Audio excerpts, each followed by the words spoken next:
ফেনীর কুখ্যাত সন্ত্রাসীরা AK-47 M16 বিভিন্ন পর্যায়ের অস্ত্র নিয়ে পাঁচগাছিয়া রোড দিয়ে গিয়ে নির্মমভাবে ব্রাশ ফায়ার করে 11 জন কোমলমতি শিশুকে নির্মমভাবে হত্যা করে।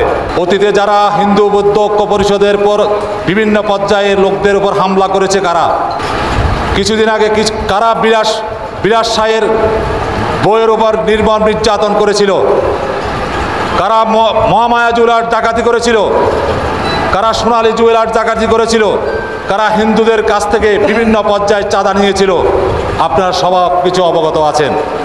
অতীত পর্যালোচনা করেন, অতীতের বিভিন্ন সময়ে আমরা দেখেছি ফেনী বাজারে হিন্দুদেরকে বিভিন্ন সময় তুলাবাড়িয়াতে সেই বিভিন্ন স্থানে নির্যাতনে বিভিন্ন চিত্র আপনাদের কাছে আছে।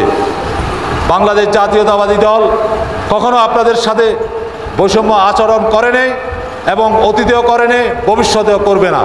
আপনাদেরকে আরও আশ্বস্ত করতে চাই, একটি ন্যায্য যৌক্তিক দাবি নিয়ে বাংলাদেশের সেই নবীন কমলমতি শিশুরা যে দাবি নিয়ে নেমেছিল সেটা হিন্দু বৌদ্ধ ঐক্য মুসলমান কোনো পার্থক্যের দাবি নয়, সেটা সমগ্র জাতির ভাগ্য নির্ধারণের আগামী প্রজন্মের ভবিষ্যতের কথা চিন্তা করে এ কোটা আন্দোলন করতে গিয়ে কোমলমতি শিশুরা বুকের তাজা রক্ত দিয়ে সেই স্বাধীনতা অর্জন করেছে।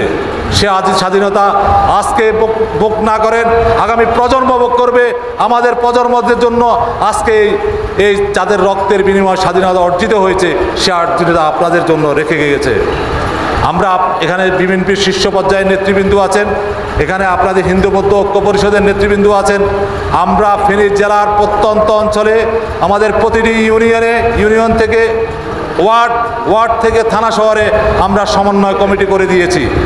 আপনাদের যেসব ইউনিয়নে কোনো সমস্যার সম্মুখীন হলে আমাদের সেখানে জাতীয়তাবাদী দলের বিভিন্ন পর্যায়ের সমন্বয় কমিটি এখানে করা আছে।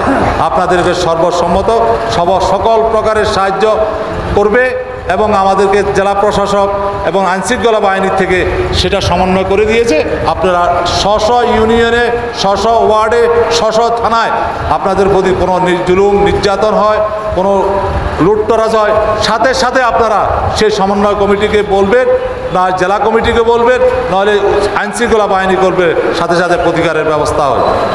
একটি কথা দুঃখের সাথে বলতে হয়, গত 4 আগস্ট ফেনীর কুখ্যাত সন্ত্রাসীরা AK-47 M16 বিভিন্ন পর্যায়ের অস্ত্র নিয়ে পাঁচগাছিয়া রোড দিয়ে গিয়ে নির্মমভাবে ব্রাশ ফায়ার করে 11 জন কোমলমতি শিশুকে তাৎক্ষণিক 11 জন কোমলমতি শিশুকে নির্মমভাবে হত্যা করে। তার পরবর্তীতে চিকিৎসাধীন অবস্থা আরও 3 জন মারা যায়, মোট 14 জন মারা যায়। এরা তো আমাদেরই সন্তান, এরা তো আমাদের ভাই। আপনারা কি সবাই চান না ফেনী শান্ত থাকুক, ফেনীর ছেলেরা শিক্ষায় শিক্ষিত হোক, ফেনীর ছেলেরা আলোয় আলোকিত হোক, ফেনীর আমরা সবাই সহাবস্থানে থেকে সুন্দর একটা ফেনীর সৃষ্টি করি? তাই আপনাদের কাছে আকুল আবেদন থাকবে। এখনও আমরা মিথ্যার অপপ্রচারের ডাক শুনি, বিভিন্ন জায়গায় হামলা হচ্ছে, বিভিন্ন জায়গায় লুটতরাজ হচ্ছে। একটি মন্দির নিয়ে একটা রিপোর্ট হয়েছে, আমরা দুঃখের সাথে বলতে চাই এই অপপ্রচার থেকে আমাদেরকে সবাইকে সতর্ক থাকতে হবে। আমাদেরকে সুদৃঢ় এবং শক্ত অবস্থানে থেকে যেভাবে আপনাদের মন্দির রক্ষা করেছে বিভিন্ন দলের নেতৃবৃন্দরা, ছাত্রদল যুবদল নেতৃবৃন্দরা, আগামী দিনে আপনাদেরকে সর্বোচ্চ সহযোগিতা করার আশ্বাস দিয়ে এখানে বিএনপির সর্বোচ্চ নেতৃবৃন্দকে সাথে একত্রতা প্রকাশ করে এবং সর্বশেষ যারা এই আন্দোলনে প্রাণ গিয়েছে তাদের বিরোধী আত্মার মাগফিরাত কামনা করে